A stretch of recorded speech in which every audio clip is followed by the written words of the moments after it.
Um, good the good day, ladies and gentlemen.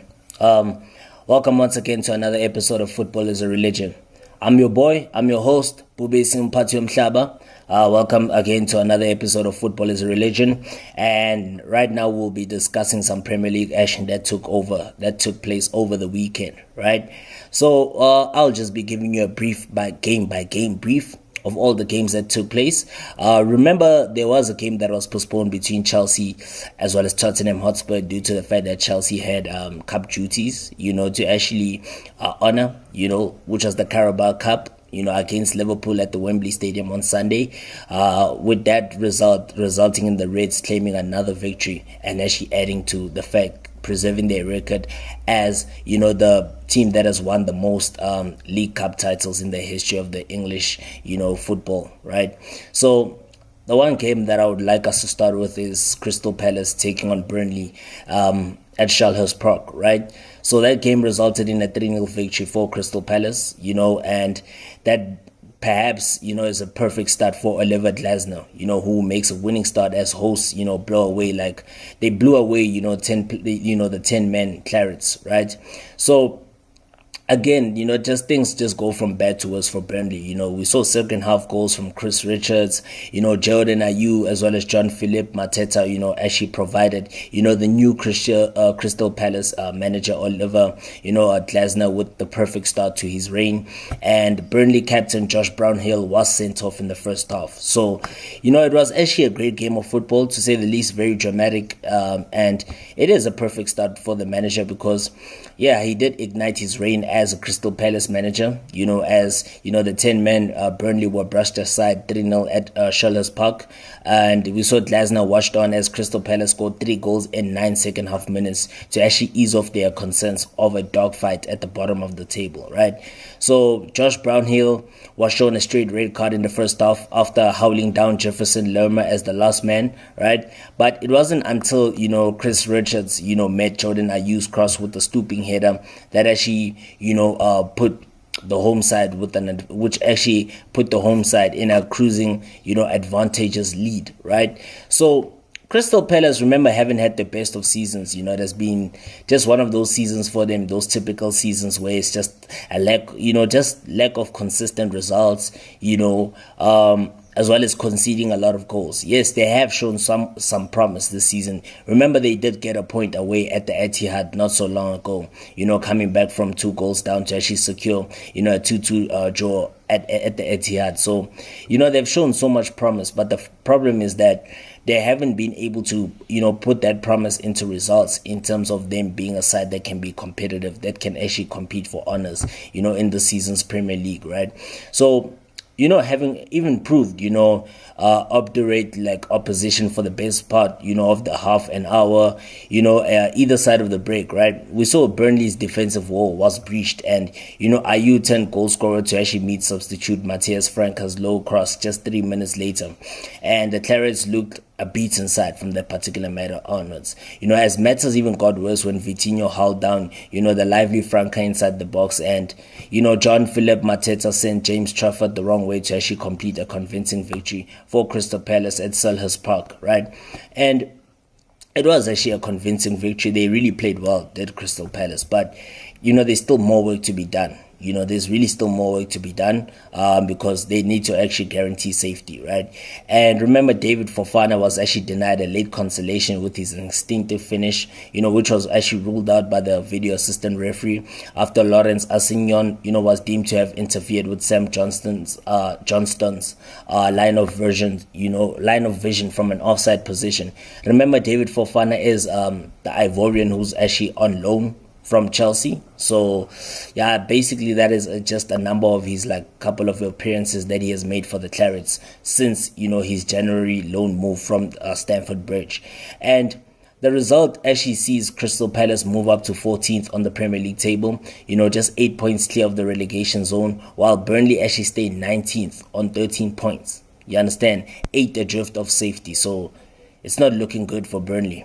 It is actually not looking good for Burnley. They need to start getting those results because otherwise they're facing, a tough precarious situation of them actually being relegated to the championship once again. And I guess, the man of the match does go to, Jordan Ayew, the Ghanaian. He was on sublime form for, Crystal Palace, in that particular encounter. Actually providing an assist and actually, getting his name on the score sheet. And the new Crystal Palace manager, Glasner, he has actually warned that, he's not a magician, as he actually prepared for his first game in charge of the relegation-threatened side. So while I could literally say that there's no doubt that, the changes coming at Selhurst Park, the Austrian's message in his first press conference at times, echoed his predecessor, Roy Hodgson, who in the weeks leading up to his departure last Thursday, he always, used to remind critics that, he did not have a magic wand or something, right? And remember, Glasner said it, it would be the same squad that secured a 1-1 draw against Everton on Monday night, having watched from the stands at Goodison Park. The Austrian, even named an unchanged lineup in this particular encounter against Burnley at home at Selhurst Park, right? And as for Burnley, what we saw is that Vincent Kompany, he actually made 2 changes, to the side that were beaten 5-0 at home to Arsenal. We saw Goodmanson as well as Taylor were in for the injured Ramsey as well as the Croix. So, they were only like, what can I say, man? They were only like flickering signs of improvement, during a goalless first half. Lerma, fired over the inside, in the opening 2 minutes, with both Odson Edouard as well as Joachim Anderson, mispresentable back post chances. But the game's big turning point came within 10 minutes of the opening period remaining, when Brownhill actually took drastic action after a poor pass, into his path from Trafford, and then the referee Lewis Smith, officiating for only the second time in the Premier League, showed Brownhill a straight red card for a professional foul, deservedly, you understand? And obviously, playing with 10 men away from home was never going to be an easy task for Burnley. It was always going to be a difficult task because now Edouard's subsequent free kick only just cleared Trafford's crossbar as, Kompany, got his men to the break level, right? But Glasner, who led Eintracht Frankfurt, to Europa League glory in 2022, takes over Palace side, missing a trio of their most influential players. And in recent weeks, playing in front of an increasingly disillusioned fan base, he has to take encouragement, like more of, the same from his players at the restart. But, you look at the fact that his side might have had their numerical advantage wiped out, when Adam Wharton, cautioned for a tag-on substitute, Josh Cullen, slid in the same player in front of the referee Smith. The Burnley players surrounded the match official, but Wharton was let off the hook. You understand? So basically, VAR should have also checked that one, but it was not checked by the video assistant referee. So the referee's decision did actually stand. And the January deadline day signing from Blackburn, then very nearly made the most of his reprieve as he curled, a shot over Lerma's pass. And we saw Glasner, was ruthless, as he then actually replaced the 22 million euro new recruit in a double change, that actually included Franca. And then Palace broke the deadlock not so long afterwards. And then we also saw with Nuro Ahamada, Wharton's replacement, drew a smart near post save from Trafford, but from an ensuing set piece. And then Ayew's deep cross was headed in by Richards. The relief was actually palpable. The mood lifted, and then Palace, steamrolled, they steamrolled, right, Burnley en route to their biggest win of the season. So, this emphatic 3-0 victory over Burnley is actually Crystal Palace's biggest victory of the season so far, right? I can say, for the Londoners, it's a very positive result for them because, you look at Franca, who left illustrious Brazilian club Flamengo last summer to actually join, Crystal Palace on a 5-year deal with up to £26 million, right? He actually looked so eager to actually impress his new manager as his run and cross, was actually tucked home by, an alert Jordan Ayew, having evaded the boot of Mateta. And the Palace striker, would get, the goal, his performance actually deserved. However, after, Vitinho failed Franca inside the box, and it was actually Mateta who tucked away the penalty. So Vitinho's weaving run in the closing stages saw the ball flicked into the net by Fofana, but due to the fact that the VAR ensured that Burnley were denied a consolation goal on another disappointing afternoon for Vincent Kompany's team. You understand?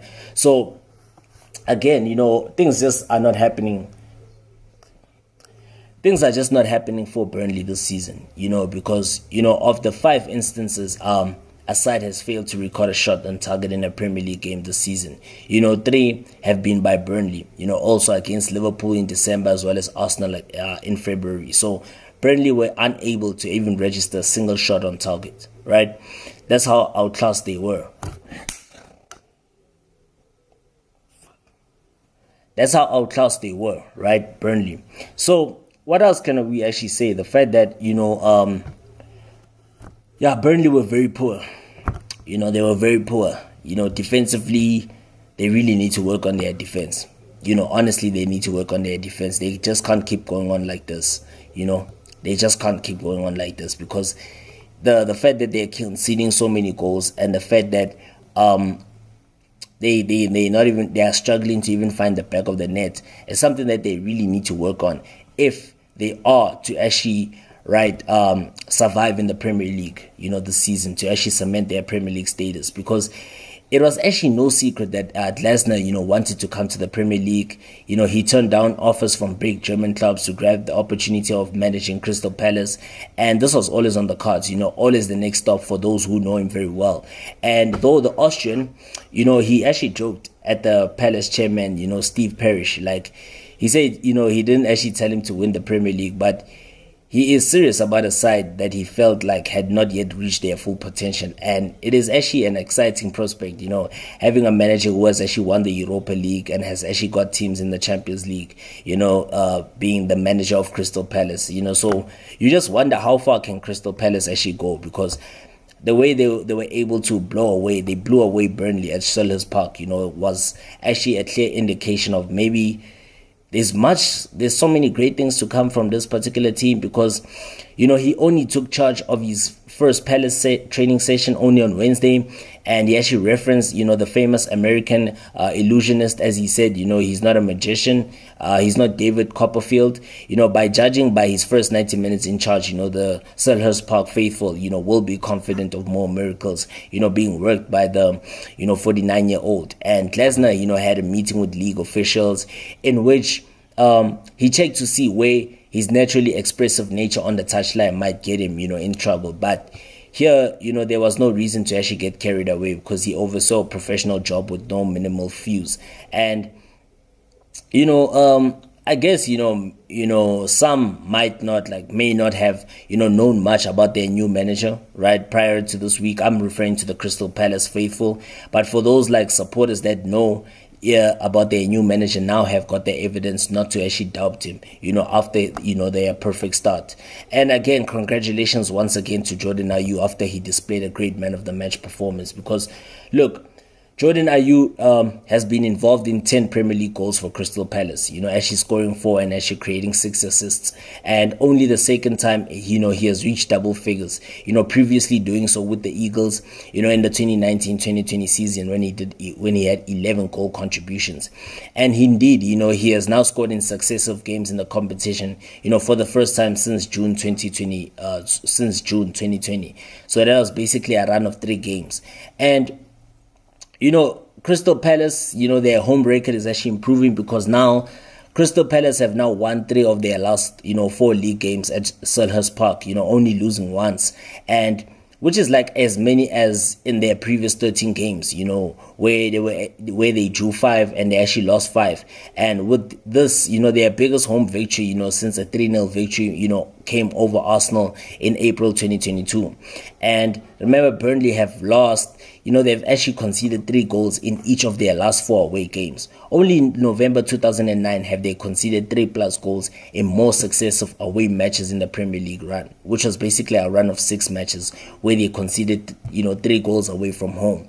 And John Philip Mateta's converted penalty was the fourth scored by Crystal Palace in the Premier League this season. So only Arsenal have scored 8 out of 8 penalties, right? Newcastle and Brighton have scored 5 out of 5 penalties and have a better 100% conversion rate, in 2023 and the 2024 season. So what's next for Crystal Palace? Crystal Palace then visit Tottenham Hotspur in the Premier League next Saturday at 3 p.m. kickoff, and then meanwhile Burnley will actually play host to Bournemouth in a Super Sunday kickoff clash, at 1 p.m.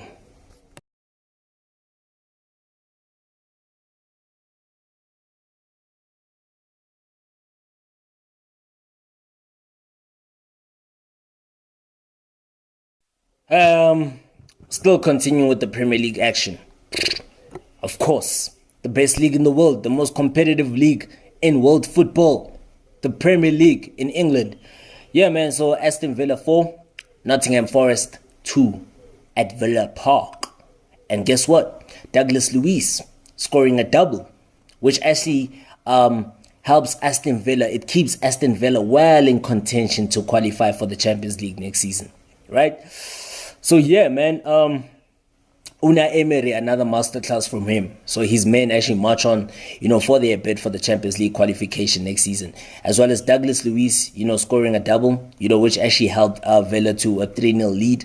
And Forest, threatened an unlikely comeback, before Leon Bailey, scored another goal to actually seal an emphatic victory at Villa Park for the home side. So yeah, that's how things were in this particular encounter, and let's get into more depth about it. So what does that mean, this particular result for Aston Villa? So now Aston Villa moved 5 points clear of Tottenham, in the race for the Champions League football, right? After beating Nottingham Forest by 4-2, and which actually means that, Villa, actually kept off a fine season that they've had. They've been in spectacular form this season. And Villa rode into a 3-0 lead, courtesy of, a pulsating and a clinical spell in the first half. Ollie Watkins got the ball rolling inside 4 minutes, with scoring his 14th Premier League goal of the season before Douglas Luiz, actually scored a brace, to leave Forest reeling and in danger of pummeling, and it looked like, a damage limitation job for the visitors because, regardless of the fact that Musa, Niakite reduced the deficit just before the break to actually give them a glimmer of hope, just a glimmer of hope. Villa had, a substitute key defender, Pau Torres, at the break, which made them even weaker. And Morgan Gibbs-White, escaped in behind, the Aston Villa defensive line to actually make it 3-2.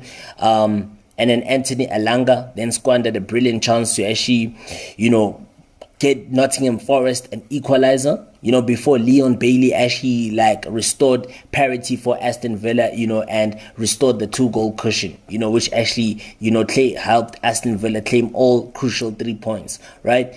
So, like I mentioned earlier on, the result now leaves Aston Villa fully in command in the race for 4th and just 5 points clear of Tottenham, who do, bear in mind, have a game in hand.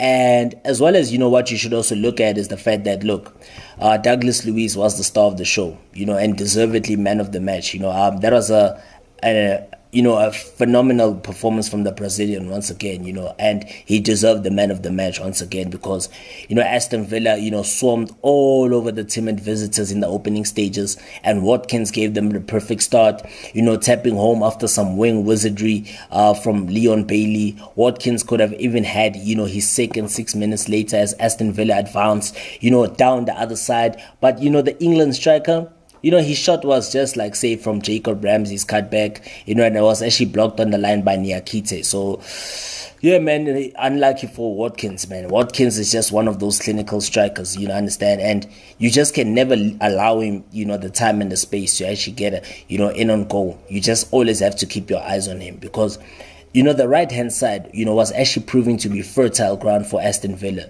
We saw Matty Cash, he played a big part in the second goal. Actually, he actually passed the ball to Jacob Ramsey, who actually teed up Douglas Luiz to actually sweep the ball into the corner. And, Villa then went 3 up, in the 39th minute. We saw John McGinn, Captain Fantastic sent in a delightful cross from a recycled corner from Luiz to actually plant a free header into the corner for his second of the game. So, I mean, Douglas Luiz, what an incredible player he has been. What an incredible asset he has been for the Villa, for Aston Villa this season. And it looked like it was game over, but, we saw Niakite. He actually breathed some life back into the contest. Just before the break when, chesting the ball over the line from close range. And Forest actually made 3 changes at halftime. What we actually saw is that we saw it basically had a perfect impact, on their game.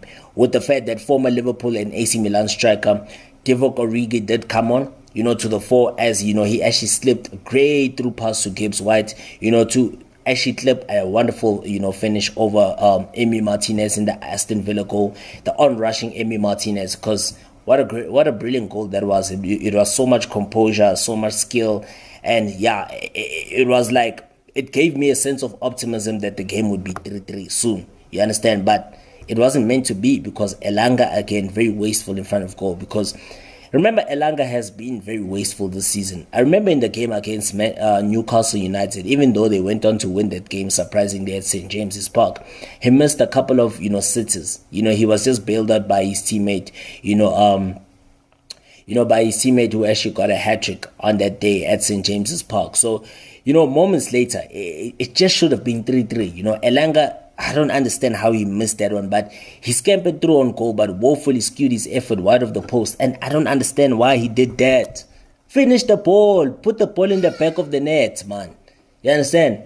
Because now Villa Park was a nervous place now, because they began to reassert themselves and almost scored a fourth when Alex Moreno, actually teed up Yuri Tillemans. But, the Belgian midfielder stroking effort, he stroked his effort, into the post. You understand? Unlucky for him.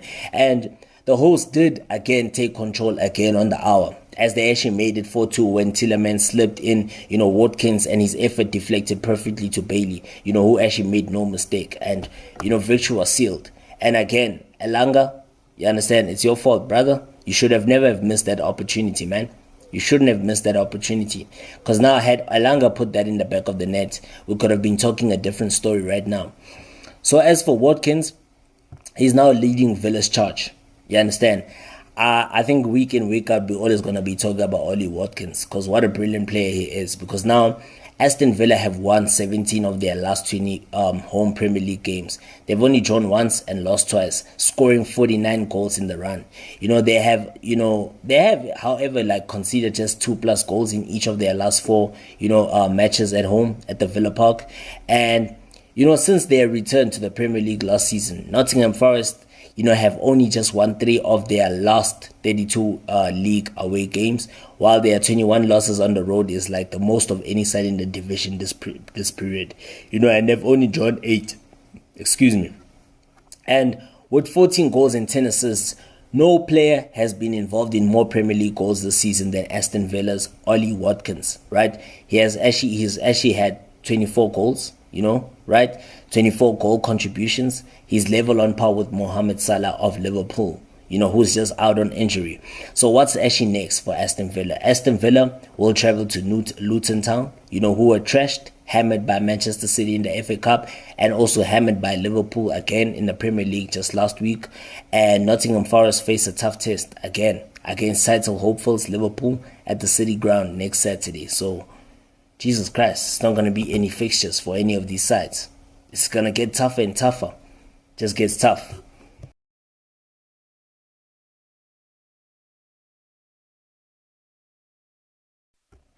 Yeah, man.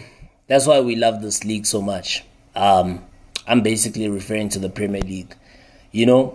Because Manchester United won, Fulham 2. So Alex Iwobi was the man on target. He's the one who actually scored the stoppage time winner, as the host, top 4 push, heads buffers.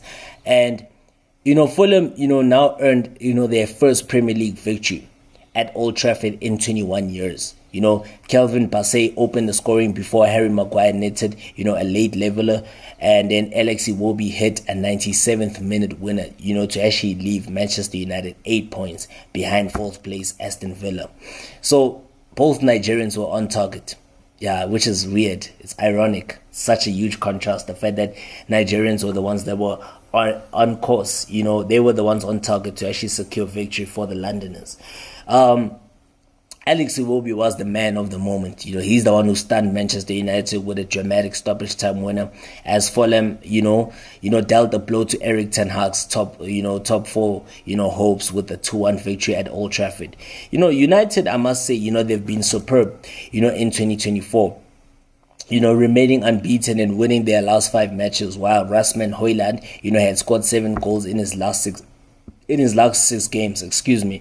Unfortunately, however, the Danish striker, he was ruled out of this particular encounter, through injury that he sustained in midweek, and Manchester United were very toothless in his absence. With Omari Forsen, handed a first senior start after being preferred to the 86 million signing Anthony, struggling to fill in the void.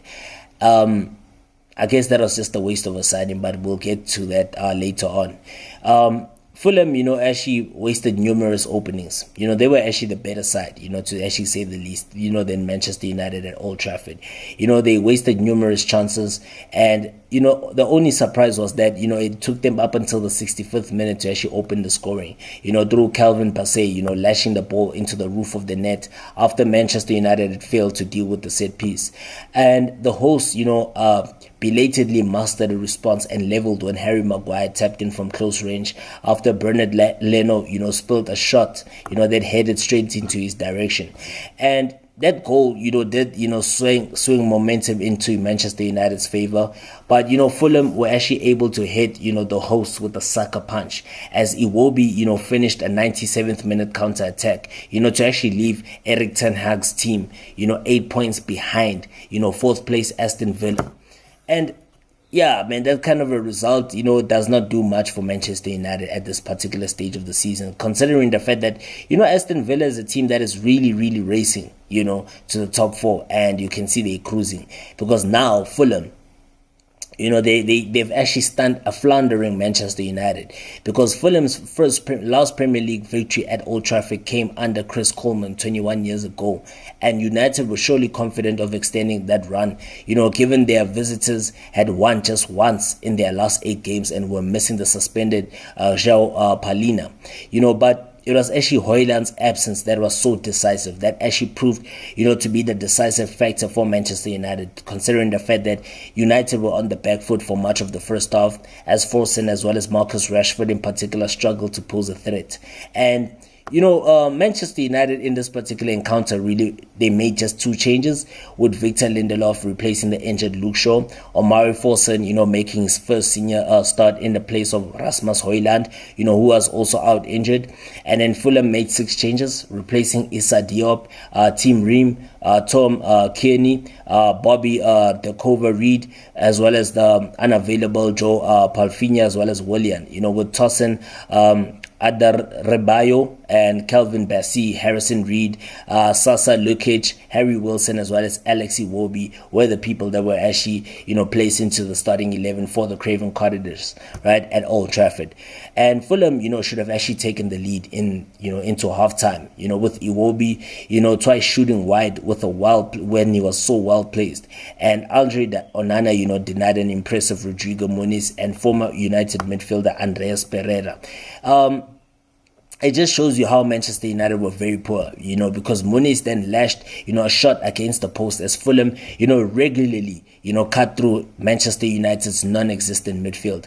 Although the hosts, rallied before the break, with Diego Dalot, clipping, the post, and Alejandro Garnacho, was actually denied by Leno, and a fine Anthony Robertson clearance. United were just, were second best following the restart. And shortly after losing Casemiro to a head injury, Bassey moved Fulham into a deserved lead when Victor, Lindelof was just unable to clear his lines from a corner kick. And that was actually his first goal for the club. I'm talking about the Nigerian defender, Bassey. Calvin Bassey, that was actually his first goal for, Fulham. And what a way to actually score your first goal for your club, at Old Trafford against Manchester United. That is, massive for him. And that'll do him so much, confidence. That's a morale booster for him. And the hosts, belatedly began to actually cause Fulham problems, with goalkeeper Leno, saving from Rashford and Maguire, planting a free header over the bar. But the defender was able to be at hand, when he punished Leno's weak save. And the award of 9 minutes of added time, spurred Manchester United on. With Bruno Fernandes, he was actually able to test Bernard Leno on numerous occasions. For the fact that Fulham suddenly found themselves clinging onto a point. It happened to an extent where at least Adama Traore came on and made the difference for the away side. He was able to pick the ball up in his own half, and with his speed, he sped past the helpless Maguire and carried the ball into the United area before setting up Alex Iwobi to step inside and direct the shot past the motionless Onana.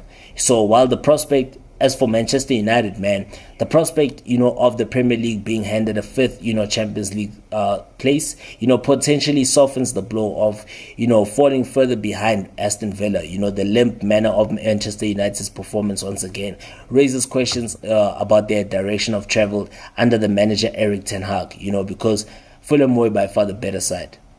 I can say that to you. I can attest that. The fact that it was that type of fact that Manchester United lost the game without Rasmus Højlund, because any team will actually feel the impact of losing the Premier League most informed striker, but that doesn't excuse Manchester United being outplayed at home by Fulham. And without Højlund, Rashford was asked to lead the attack, and he was like virtually anonymous, ending the game with only just 2 shots, right? And they did very little to actually threaten the Fulham goal. Forson was actually equally ineffective and was replaced early in the second half. But the fact that he was handed a first senior start despite Anthony being available shows how far the 86 million signing has fallen in Erik ten Hag's estimations. In quite fairness to the forwards that are available at Manchester United's disposal.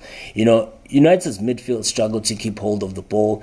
There was zero creativity. They couldn't create chances, and they were regularly outpowered by Fulham's counter-attacks. And Manchester United's ineffectiveness in front of goal was summed up by the fact that, without Maguire's 2 chances, his goal from close range and a free header he powered over the bar, but he was actually able to get the goal. And, the momentum created by an unbeaten start to 2024 has been extinguished, in a limp of just 90 minutes, and Erik ten Hag washed at Old Trafford. And again, the better side deserved to win. I must say, the better side deserved to win, and Fulham were the better side, because now Alex Iwobi's winner for Fulham, right, in the 97th minute of the game, is actually the second latest winning goal ever scored against Manchester United in the Premier League, and the latest goal on record since the 2006-2007 season scored by the visiting team at Old Trafford in the competition.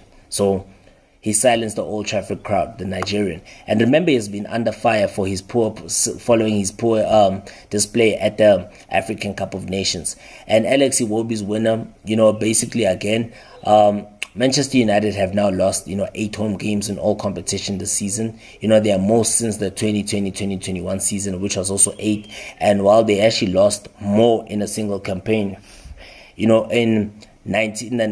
to go back to the 1973-1974 season when they actually lost 9. And Andreas Pereira created 5 chances in this match, the most by a Fulham player away against Manchester United in the Premier League since Louis Boamort, in August 2006, which was also 5. So Manchester United next face Nottingham Forest in the FA Cup 5th round on Wednesday evening before the much anticipated derby, right, against Manchester City at the Etihad. As for Fulham, they are next in action at home to Brighton in the Premier League on Saturday, and then Marco Silva's side will travel to Wolverhampton Wanderers on Saturday the 9th of March.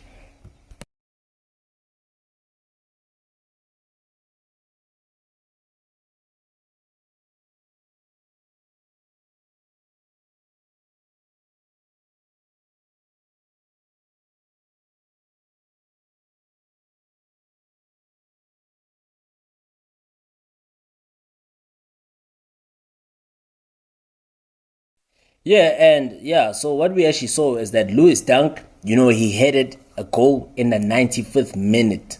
of the game to actually earn, the 10 men Brighton a much needed point and actually maintain their long unbeaten run at home with a 1-1 draw against Everton.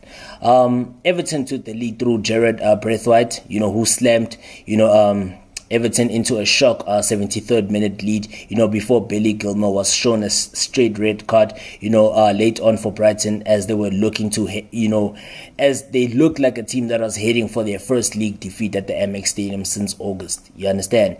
So give credit to Captain Lewis Dunk, who had other ideas for the home side, and it was, his 400th appearance. That was his 400th appearance. 400 league appearance for the club, and what a way to actually mark that appearance, right? Actually scoring a much needed goal to actually preserve your club's unbeaten run at home, in the league. We saw him rise up very high, from a Pascal Gross injury time cross to actually earn a deserved point for the hosts, and who actually recorded 23 shots and had actually failed to capitalize on dominating possession throughout the entire game. Brighton, they did gain ground, on 6th place Manchester United. They are now only trailing the Red Devils by 5 points, while Everton are just a point above the bottom 3, and they are without the league win in 9 games. Yeah, it's some trying times at Goodison Park, and things are not easy for them, with the fact that they've had 9 points deducted, and yeah, man, we know with Brighton, let me just get straight into the game, right? Brighton started the game very fast. Unfortunately, they were just very wasteful, which actually set the tone for their performance. Danny Welbeck, passed up 3 opportunities in the opening 20 minutes, while Simon Adingra, sent a powerful shot just wide of the top left corner. And that was just, the story of the game, and Everton, on the other side, only created 1 chance in a one-sided first half. Yet, it was probably the best of the lot. It was a cross from Vitaly Mykolenko, who actually looked destined to head off, Dominic Calvert-Lewin until Dunk intervened and glanced, the ball from behind. It was a great battle in the middle of the park between both teams, right? Even though Brighton were actually dominating the game, but it was a great battle. We saw some great challenges. We saw the players getting stuck in the middle of the park to actually, try and secure the win for both sides. And, the Brighton manager, Roberto De Zerbi, received his yellow card. That was basically his first yellow card of the season early in the second half, after he protested to vociferously, to the fact that, James Tarkowski, deserved the second booking, for a foul on Danny Welbeck. And, to actually say the least, coming into this particular encounter, what was actually noted is that Brighton, we saw Julio and Cisco, return to the Brighton squad for the first time since August, and we saw Karu Mitoma, missed out with a back injury, and Roberto De Zerbi made 2 changes from their 5-0 victory, at Sheffield United, as Evan Ferguson came in for Mitoma, while Igor Julio replaced Adam Webster at left back, and we saw Everton, just making that 1 change, from their 1-1 draw against Crystal Palace on Monday night, with Jack Harrison replacing, the veteran winger Ashley Young. And from that particular moment in time, Brighton, they had a huge let-off. They had a huge let-off when we saw Dwight McNeil's cross was, volleyed, goalward, But, Abdoulaye Doucouré, the Malian, you remember he did miss out, for Mali at the African Cup of Nations in Cote d'Ivoire, due to an injury. So he is back from injury. His volley, that was a brilliant volley, that was actually going goalward, and that was basically Everton's first shot of the match, with Tariq Lamptey brilliantly heading it clear from, underneath the crossbar. And we saw Everton had grown more into the game following that particular moment in time, following that moment. And, they started believing that they could actually seal a victory away from home, like they did last season. The moment did come when Braithwaite, took a touch into the box before hammering an effort into the top right corner. And 8 minutes later, things actually got worse for Brighton as Gilmour was sent off, for his studs-up challenge on Amadou Onana. the Belgian midfielder. And you would tell that maybe Everton, if they were more clinical enough, if they were more clever enough, they would actually capitalize on that one-man advantage, but they didn't, because Brighton laid siege to the Everton goal despite the setback, and Dunk towered up above Ben Godfrey to actually head in the right corner during the 9 minutes of added time to actually deny them a crucial victory. And what's actually ironic is the fact that irrespective of the one-man disadvantage for the home side, they were still dominant. They still had more possession compared to Everton. They still had a higher success rate in terms of duels won, and aerial duels also won. So it just tells you a story that, irregardless of the fact that, they were down to 10 men, Everton were just nowhere near Brighton's quality, right?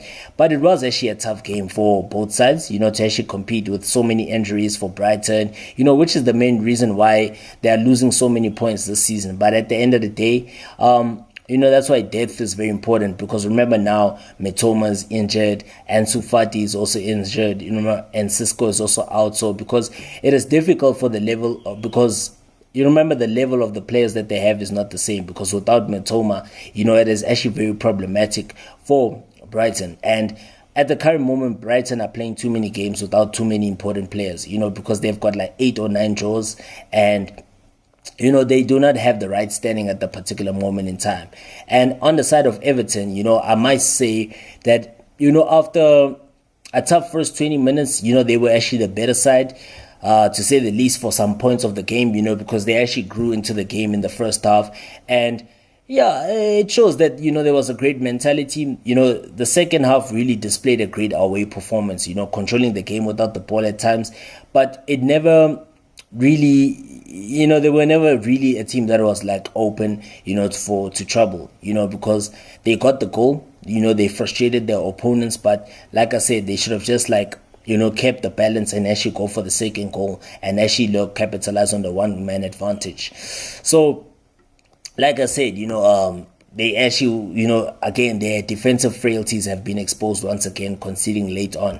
And you look at Brighton, Brighton are now unbeaten in their last 11 Premier League games at home, winning 5 of those, drawing 6, only losing once in their last 15 at the American Express Stadium. And they've won 7, drawn 7, despite keeping just 1 clean sheet in that time, which was that goalless draw against Wolves in January.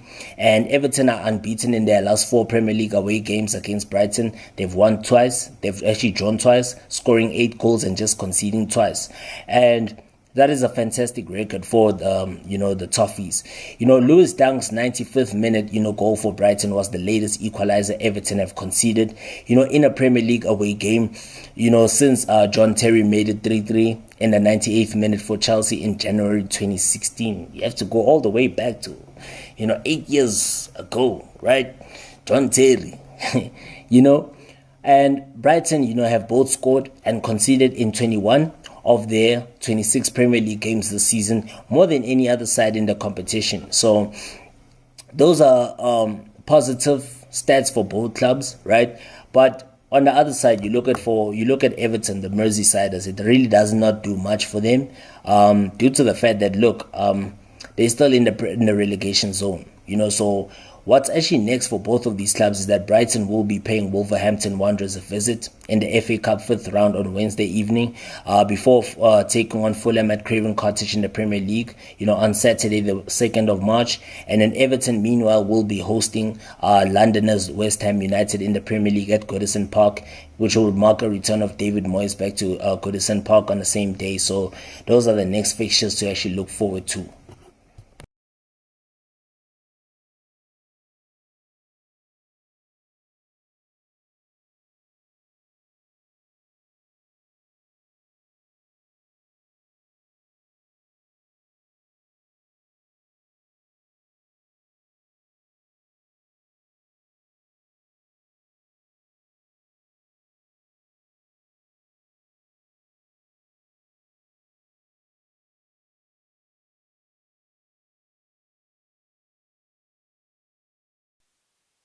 Yeah, we still continue with the Premier League, right?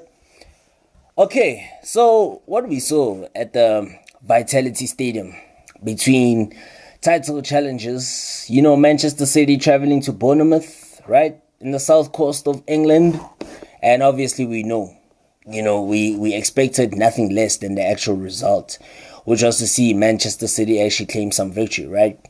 And it was the fact that Manchester City, as the defending champions of the Premier League, they just like move 1 point behind log leaders Liverpool. And Phil Foden was the man on target to actually secure the win for Manchester City.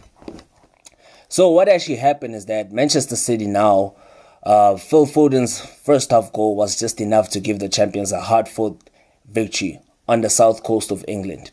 And that therefore means that City now extend their unbeaten run to 17 games in all competitions. They keep on breaking the records. They keep on setting the standards, does Manchester City. So Manchester City moved 1 point behind leaders Liverpool at the top of the Premier League table, as Phil Foden inspired the champions to a hard-fought 1-0 victory over Bournemouth at the Vitality Stadium.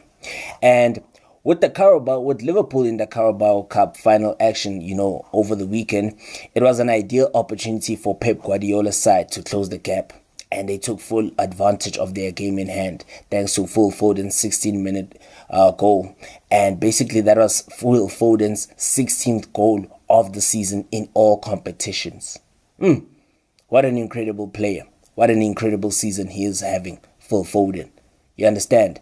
And the England international, now who has scored in his past 5 appearances against Bournemouth, was at his brilliant best on the South Coast. After exquisitely setting up Erling Haaland for an early chance, was on hand to sweep home in the 24th minute after the Norwegian saw his initial effort being parried away by Neto.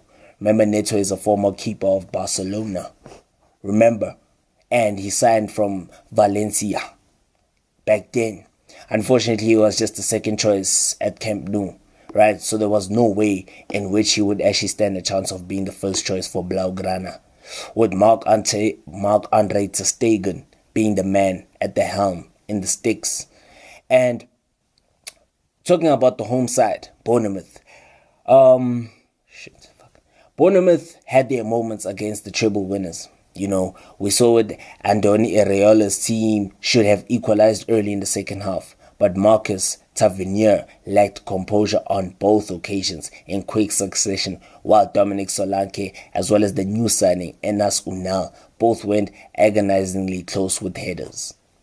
But it was Manchester City and Guardiola's night, and the victory was their 13th in 14 games across all competition and puts them on 59 points. Just one clear off third place Arsenal, who trashed Newcastle at the Emirates later in the day, and we're also going to get into that encounter, right? We're also going to talk about that one.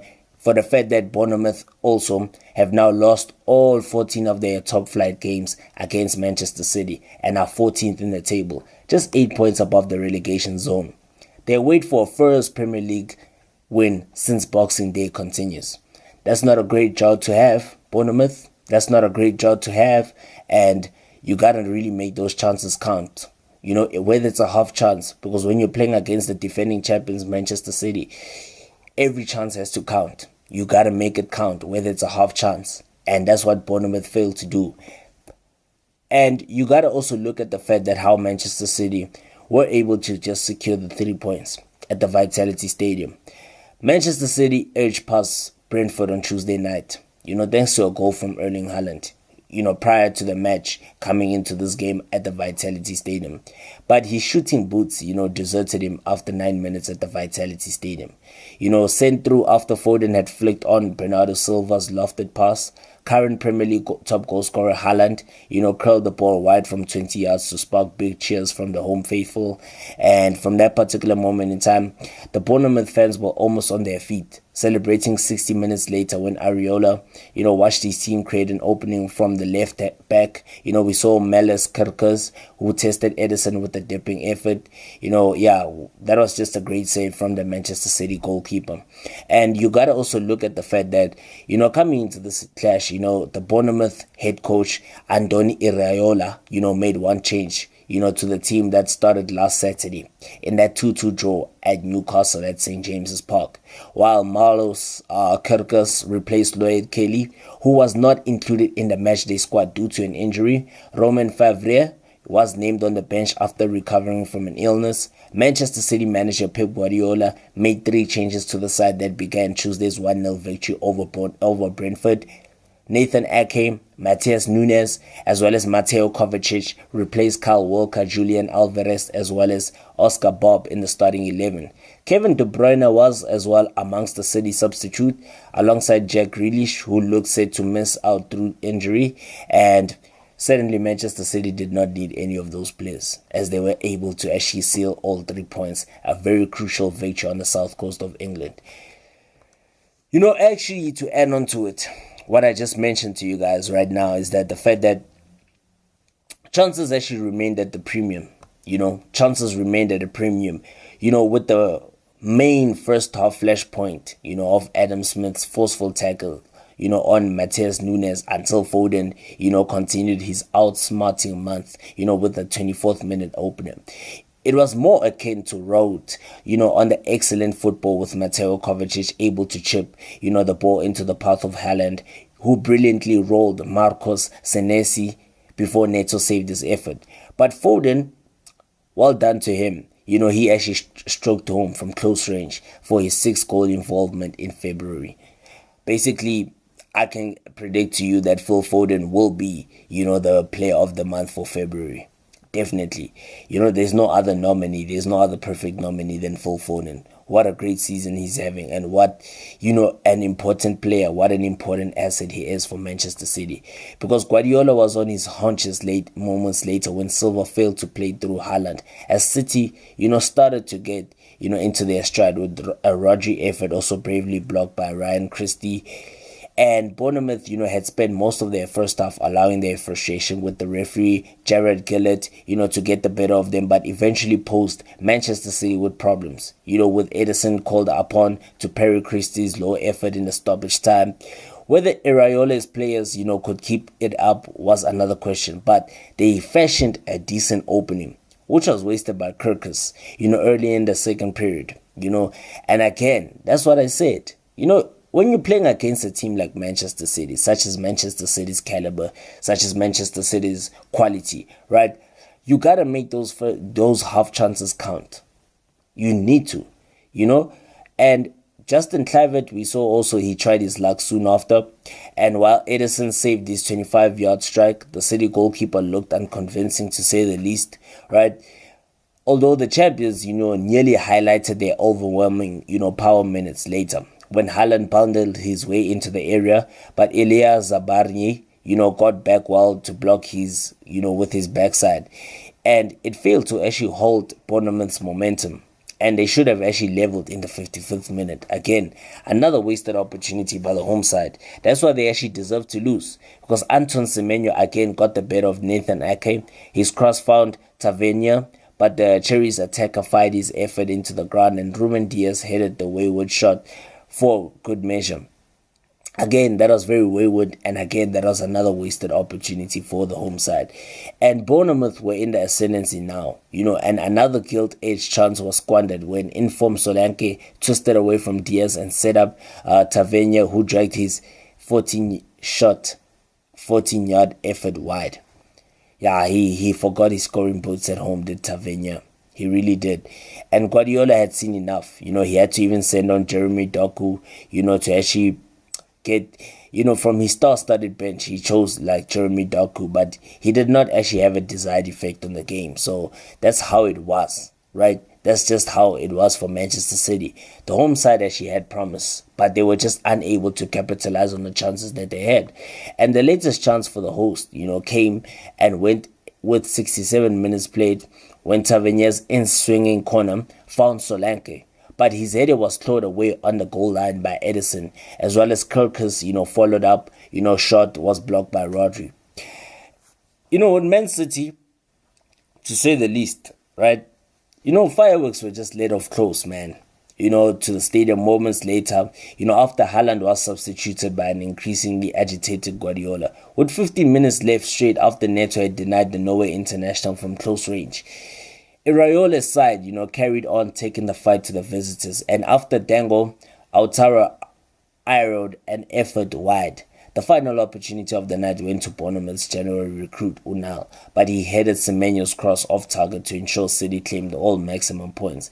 So basically the win keeps the champions firmly in the hunt for another Premier League title ahead of a bumper month of March, with league clashes to come against Manchester United, Liverpool and Arsenal. And it's not going to be easy for Man City, but we know a team of Manchester City's caliber and quality, we know what they can do. So, that's basically small waters for them. It might be a challenge, but, I would say that, look, this is Manchester City we are talking about. They're ready. They know how to play in big games. And you look at Phil Foden. Phil Foden now has scored 16 goals for Manchester City in all competition. That is like basically his joint most in a single campaign alongside, the 2020-2021 campaign. And as well as the fact that, he scored, the game's only goal. No player created more chances. He created 4 chances. He had more shots, 4 or 1 possession more times at 9 occasions than Foden has ever done. So Foden, more than any other player, he has achieved those stats, those incredible stats. And since Manchester City's last defeat against Aston Villa in December, they've actually won more league matches. Like they've won 9 and they've actually earned more points than any other side in the Premier League. And they've now earned a points tally of 29. And in all competitions, Manchester City have won more away games this season, which is like on 14 occasions, than they did in the entirety of their treble winning campaign, which was basically 13. And Bournemouth have never won a league game against Manchester City in 20 attempts. They've drawn twice and lost 18, losing all 14 in the Premier League. So it tells you one thing, Bournemouth don't have an incredible record against Manchester City. So Bournemouth then will host Leicester City in the FA Cup, 5th round on Tuesday evening. And before visiting Burnley in the Premier League on a Super Sunday clash, Manchester City will just travel to Luton Town in the FA Cup 5th round on Tuesday. And then they will actually return for the Premier League action with regards to the Manchester Derby, which will be taking place at the Etihad Stadium.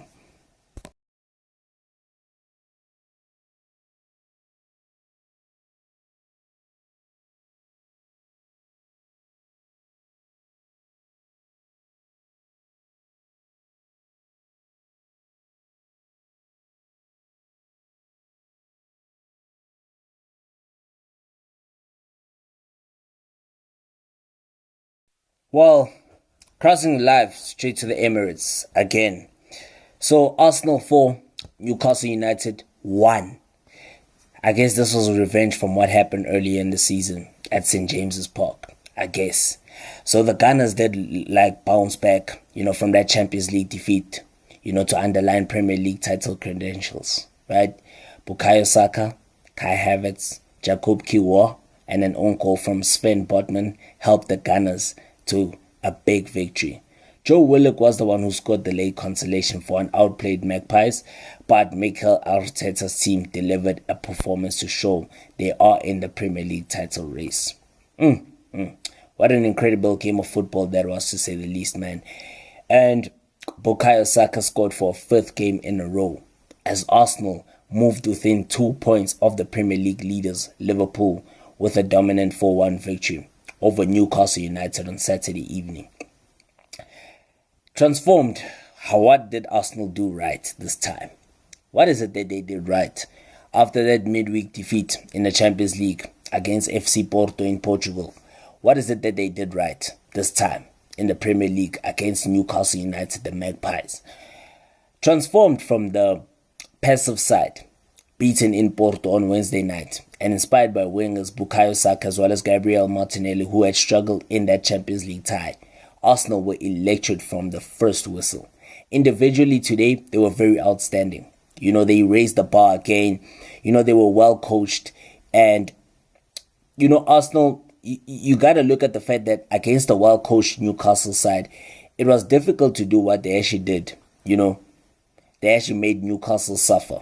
And I guess it was actually revenge for what happened at St. James's Park earlier in the season when Arsenal suffered to that 1-0 defeat. Remember, Anthony Gordon was the man who scored that, winning goal in that, controversial encounter at St. James's Park early in the season. And you look at the fact that the home side were deservedly 2 up within the space of 24 minutes. Loris Karius, the surprise selection in goal for Newcastle, with Martin Dubravka ill, had little protection on his first Premier League appearance in almost 6 years. Remember what he did? He's not really a Premier League hero. After his disastrous Champions League performance in the 2018 final, costing his team 2 goals against Real Madrid. Again, he was actually unable to force away Gabriel's header, from a corner which was knocked into his own net by Sven Botman and completely exposed when Martinelli cut back for Havertz to stroke in the second. So the German has actually been a fantastic signing for, Arsenal. The visitors eventually, found something of a foothold, in the second half, but they were swiftly hit by another double blow. Saka, he cut back with his favorite left foot, and he's fired a cracking, superb strike, before Jakub Kiowa, forced home a header from another corner of Lewis Miley, which Karius, could have only fumbled on its way through, right? So it speaks to the fact that Karius is not really the best of goalkeepers, but I guess maybe at Newcastle United, there's something that they did see in him that maybe gave him prompted them to sign him, right, for the second time running, especially when you consider what actually happened in that Champions League final, when he cost Liverpool. And there was a late consolation for, the travelling fans to cheer on, when actually Joe Willock headed in against his former club, with 6 minutes to play. It was Newcastle's first goal at Arsenal, in over 9 years. Wow. So that was the first time Newcastle have been able to net a goal at the Emirates in over 9 years. But the defeat now leaves them 8th, 15 points of the top 4, and they are basically 10 behind 5th place Tottenham. So Newcastle, I don't see a way back for them in the Champions League for next season. And you look at Arsenal, like I said, they were just infuriated by VAR's decision, to actually allow Anthony Gordon's winner, to stand at St. James's Park in November. And they may have felt that, they had a score to settle after that frustrating defeat. But the major statement they made with this result and performance is that they are firmly in the 3-horse title race. You look at it again, man. Arsenal, they swept Newcastle aside. Karius' first Premier League appearance for Newcastle and just only his second game for the club. Almost like a year on from his Carabao Cup final debut was the standout pre-match team news, and the goalkeeper, would have been so relieved to have grasped an early Saka shot and punch away from, a Declan Rice cross. But it was just an omen on what was to come from the fired-up Gunners. Arsenal's pressure was so relentless to that extent that, you look at their first set-piece skill, that actually broke the deadlock when Gabriel was the man to actually flick Saka's corner powerfully at Karius, whose parry was inadvertently slid, in by Botman, and Newcastle scrambled to clear their lines, and the whole second followed soon after with Martinelli charging across the penalty box, to latch onto a pass over the top, cutting the ball backwards, and Kai Havertz, had to apply just a simple finish, on the floor, and put Newcastle to a sword. Remember also, you look at the team news, right? Arsenal only made one change from midweek. It was Jorginho who came in for Leandro Trossard, as well as Kai Havertz moving into attack for Gabriel Jesus. And remember, Gabriel Jesus was back from injury on the bench. Loris Karius made his first Premier League start since May 2018 and first Newcastle appearance in a year, stepping in for an ill Martin Dubravka. Alexander Isak as well as Tino Livramento also came in, with fit again Joe Willock among the subs alongside bench Harvey Barnes and Dan Burn. And the visitors had barely, got out of their half, and they were reeling. Sean Longstaff, langed moments after the restart to prevent Martin Odegaard teeing up Havertz again. Martinelli headed over. Moments later after that, Martinelli headed over at the end of another incisive move, while Karius saved well from a Saka shot, from the edge of the box, as Arsenal pushed for more rewards. Newcastle finally got a touch in the Arsenal box on 43 minutes. Wow. That is just insane. It took them 43 minutes just to get a touch in the Arsenal box. Literally 43 minutes. But David Raya was out, quickly to actually stop Miguel Almiron's progress. Who was nowhere near in the game. He was just basically an outcast, was the Paraguayan. They were just happy to hear the halftime whistle, but the second half started just like that. Havertz should have put Arsenal, 3 clear, seconds after the restart, but clipped his shot wide when Martinelli played him one-on-one. He should have just put that one away. And Newcastle's first shot came soon after. Anthony Gordon cutting in, doing what he does best. And unfortunately, he just fired across Raya. And Alexander Isak took a similar route, on the hour mark before blasting over as Newcastle began to find their feet in a match for the first time. But it was Saka's stunner that ended the resistance. It resulted in an end to Newcastle's resistance. Tino Livramento knew, what the Arsenal and England winger wanted to do with the ball was to cut onto his favorite left foot and shoot across goal. But he could not stop him from doing that, unfortunately. That was just basically a classy, piece of play from the informed Bukayo Saka. Again. And you look at the fact that when Kiowo got on the end of Rice's corner soon after and the ball deflected in off Miley and Karius's left hand, it was game, set and match, allowing Arteta to actually take off Bukayo Saka, Havertz, as well as Odegaard, for a breather, just to rest them for all those important games that are coming up. Remember, they still have the second leg of the Champions League. They still have to play against Man City next month, so they still have so much more to actually play for. Newcastle, who salvaged something to cheer, with a nice move down the left, which allowed Dan Burn, to tee up Joe Willock for a looping header on his former team's home ground.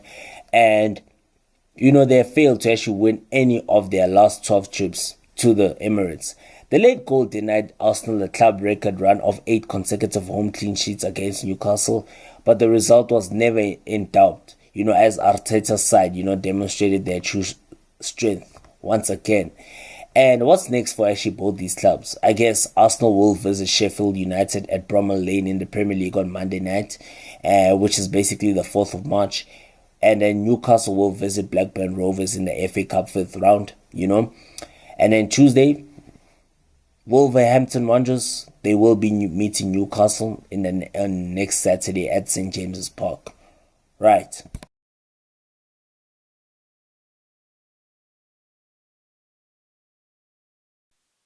Okay, I'm gonna wrap up the Premier League, right, the weekend fixtures, right. So the last second of the 2 last games that I'm gonna report to you guys about is the game that took place between Wolverhampton Wanderers as well as Sheffield United at the Molineux, right.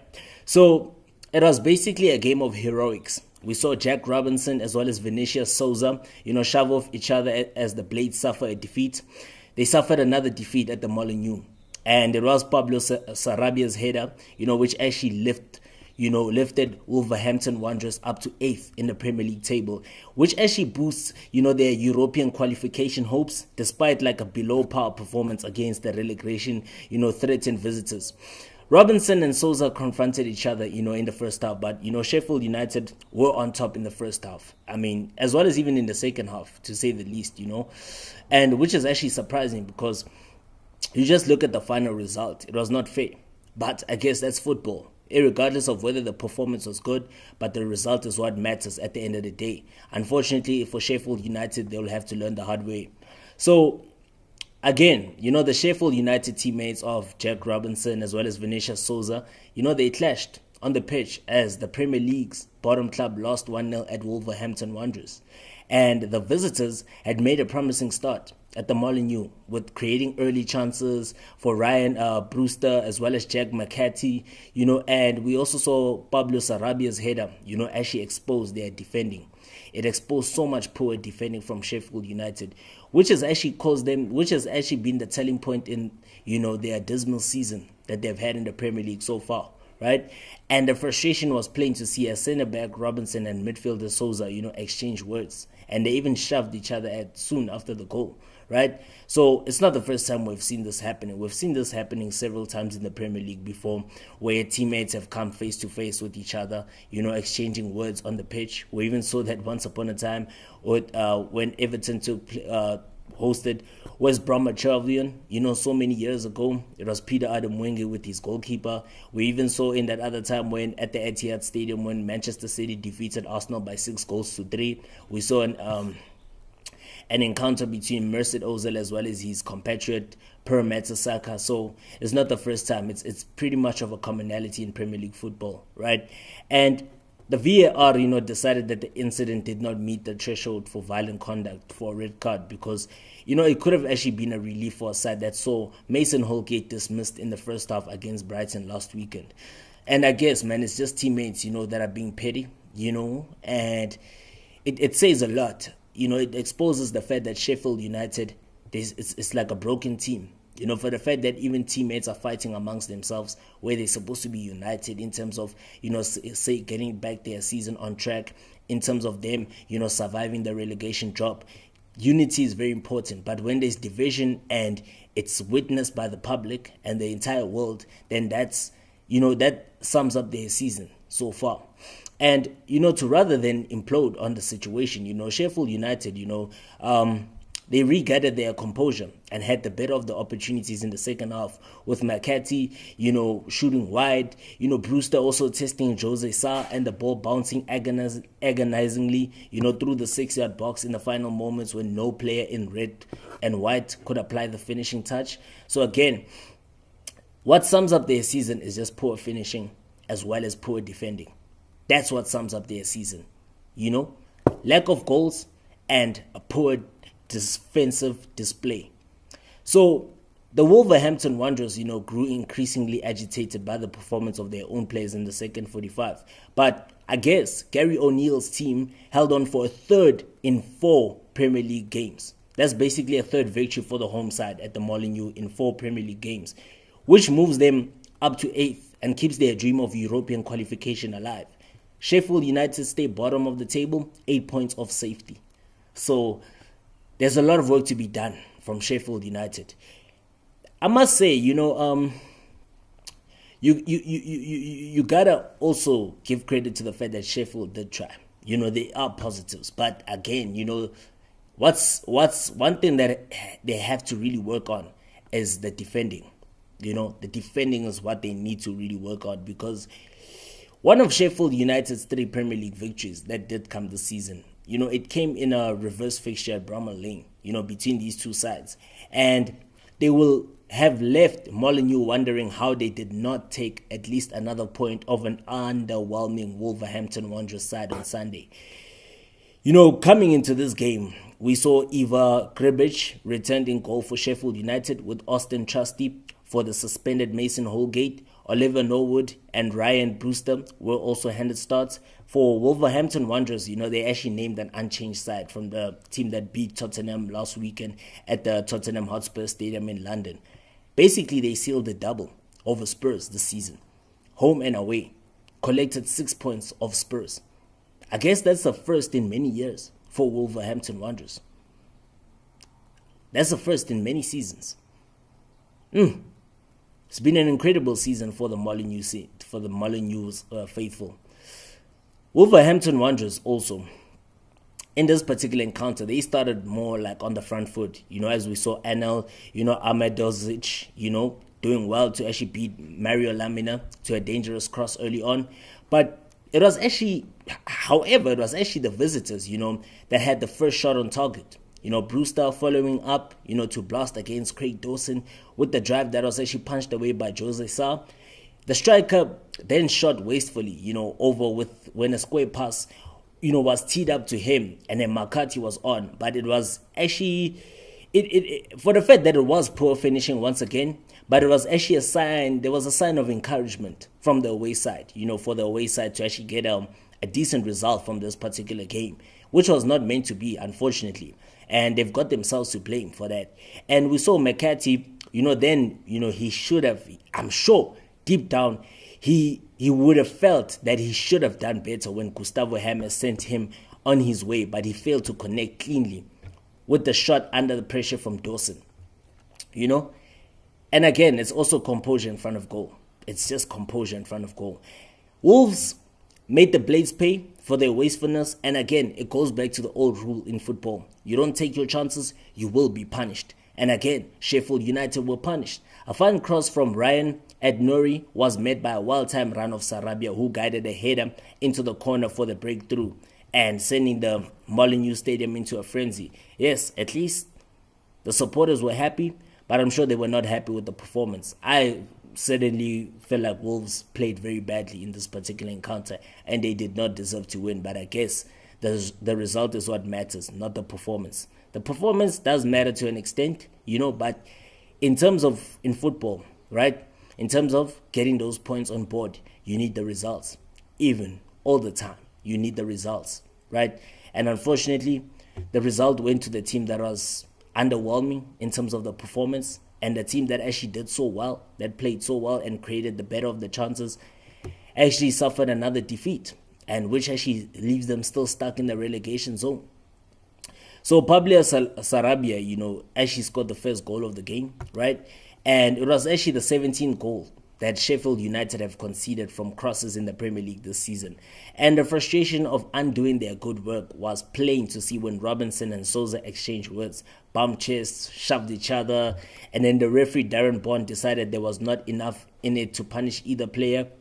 It seemed like, at first, like a sign, things could unravel for the relegation threatened side, but, instead, they were far the better side in the second half, with McCarthy, shooting across goal, Brewster firing an angle at Sarr, and sustained pressure in the final minutes, seeing one long throw pinball, in the Wolves penalty area before bouncing to safety. And again, Wolves' best moment in this particular encounter came after the break when, Sarabia drove a shot just wide of the post via counter-attack. But his goal ultimately proved just to be enough to condemn Sheffield United to a 19th defeat, from their 26 Premier League games, and push Wolves into contention for European football. Incredible stuff. Just incredible. What's even ironic is that even in the final minutes of the game, Wolverhampton Wanderers had more ball possession. But it's crazy how the away side, Sheffield United, had the better of the goal-scoring chances. They had better goal-scoring chances, and they actually created more. They were actually more threatening than the home team, And again, what I can just say is that Wolverhampton Wanderers were just helped by, home ground advantage, because the fans did see them through. And what's actually next for Wolverhampton Wanderers is that a trip to St. James's Park next Saturday. And Gary O'Neill's side, are in action before when they visit Brighton in the FA Cup 5th round, on Wednesday evening. And then Arsenal will pay a visit to Sheffield United at Bramall Lane in the Premier League, which will be a Monday night football clash.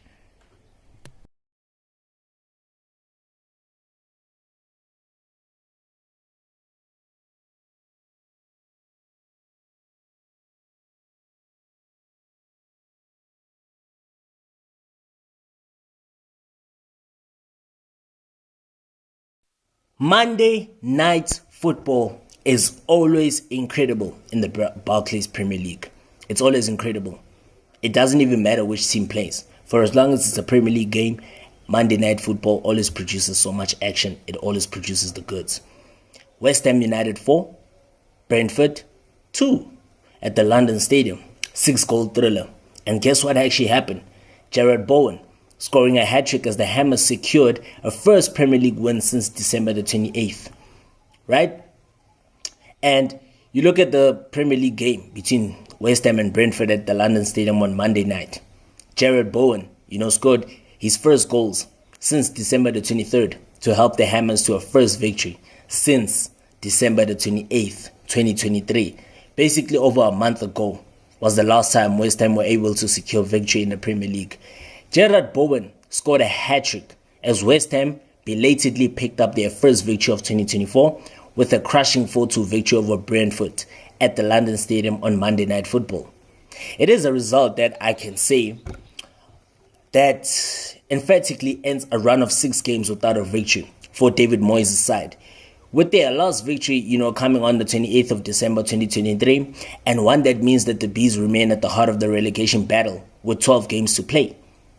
Bowen scored his first of the night, and the first, in the league since December the 23rd, inside the opening 5 minutes, and ghosted into the box to guide home a second less than 2 minutes later. Incredible performance from Jared Bowen. He's been on sublime form. What an incredible player he is, man. To say the least, West Ham United have got a gem here. They've got a gem, to say the least. I mean, what an incredible player he is. Neil Maupay, halved the deficit shortly afterwards. But again, it was Jared Bowen who completed his treble. That was basically his first hat-trick in senior football. After the break, we saw Emerson fired home a pile driver. The game was put beyond Brentford, who have now shipped 9 goals in their last 3 games. Imagine conceding 9 goals in 3 games. Something is wrong with the defense of Brentford. The defense is horribly wrong. Just like Sheffield United, as well as Everton. The defending is horrible. The Bees did manage to actually, pull one back, through one Wisa, the Congolese, but it did not actually spark, the comeback of epic proportions that may have been required. Because now currently this result means that West Ham move up to 8th. They leapfrog Wolverhampton Wanderers in 8th as the result of their first Premier League victory over Brentford, who stayed down in 16th position, just 5 places above 18th place Luton, where they dropped to after Everton's 10-point deduction was actually reduced to 6 on appeal earlier in the day. So, hey, it's a climax that is actually going to get heated as we head into the final 12 games of the Premier League season. And what an incredible season it has been, right? And let me just say it. West Ham, finally they got up and running. The start was frantic in East London and went just like the way West Ham fans would have hoped following a run of 8 games without victory in all competitions. The fans couldn't have hoped for a better start. It was just like a matter of seconds after Thomas Souček sent his connection on Vladimir Kufal's deflected cross over the bar, and the Hammers, were in front. Neat interplay saw the ball moved on from Lucas Paqueta to Emerson, whose pull back from the left was slammed home by Bowen. Before Brentford had even thought about an attack of their own, it was 2-0. Bowen dropped the ball off to Mohamed Kudus and made a run totally untracked into the box, where he had a simple task of converting Kufal's square ball. Again, that was just poor defending, poor anticipation from the away side. It just says a lot about their defending, man. That was just poor anticipation and poor tracking. You understand? Just poor. Dismal. With their first and only shot on target in the first half, Brentford did manage to pull one back. King Lewis Potter received the ball from Ivan Toney and shipped a lovely through ball into Maupay, who stayed composed to fire, high into the net beyond Alfonso Areola. Brentford's defense was like, how can I put this to you guys? Brentford's defense was by far the busier by the time of the break. West Ham had attempted 13 shots by that point, but a third goal was not forthcoming, leaving an air of anxiety inside the London Stadium, and that was easy to witness. I could notice that. I noted. But, of course, man, the third did come, just after the hour, and guess who? It was Bowen capping off a memorable night with the match ball. Sergio Reguilon, backed off, Kudus allowing him to curl a fine cross for the England forward to glance a header over the line. And you look now, the Premier League top goal scorers, it's Erling Haaland with 17, Mohamed Salah with 15, Dominic Solanke with 14, and that Jared Bowen hat-trick sends him from 11 to 14. So now he's level with Ollie Watkins and Dominic Solanke. So it's Dominic Solanke, Jared Bowen, as well as Ollie Watkins that have got 14 Premier League strikes this season to their name. And then came the fourth. Emerson bowed to fan pressure to shoot from distance after collecting Nathan Collins' clearance and thumped a beauty into the top right corner that left Mark Flecken with absolutely no chance of making a save. I'm even wondering if 2 goalkeepers would have been able to save that one. I'm just wondering. And the Congolese, Wisa, came off the bench to limit the damage with his 5th goal of the season and 3rd in 6 appearances against West Ham, which was even confirmed after the video assistant review. What can I just say, man? I mean, it was an incredible game of football, to say the least. Jared Bowen is an incredible player. I think he could have even scored 5 goals besides that hat-trick. The first 2 goals were very quick. They were very quick, to say the least. And I'm sure he wasn't even expecting that. To say the least, you have to give credit to Mohamed Kudus, for bringing that ball into the box and to get the match ball and win the game. It's something that should be, the West Ham fans should, pride themselves with, that the fact that, their gem is really doing the business of the day, which is to actually help the team get those results. I'm talking about Jared Bowen, and I'm sure he was buzzing inside. You look at Jared Bowen, his stats in this particular encounter against Brentford. He had 8 touches in the opposition box, and he had 3 shots on target, which is basically a hat-trick. He had 3 goals scored, big chances scored twice. Expected goal ratio was like 0.64. That's just incredible from the England international. What an incredible season he is having. Although it hasn't been a very consistent season for West Ham United, but I guess, it was Lucas Paqueta who actually made a big difference, because starting the game great, played well in the first half and thoroughly deserved to be in front. It was just like disappointing for West Ham United that they missed a couple of other chances. They could have put that game beyond, any reasonable doubt very quickly. So what's actually next for the Hammers? The Hammers will then visit Everton, in the Premier League next Saturday. And then Brentford will actually play host to Chelsea at the same time. So those are the games that we're going to look forward to in the next weekend or so.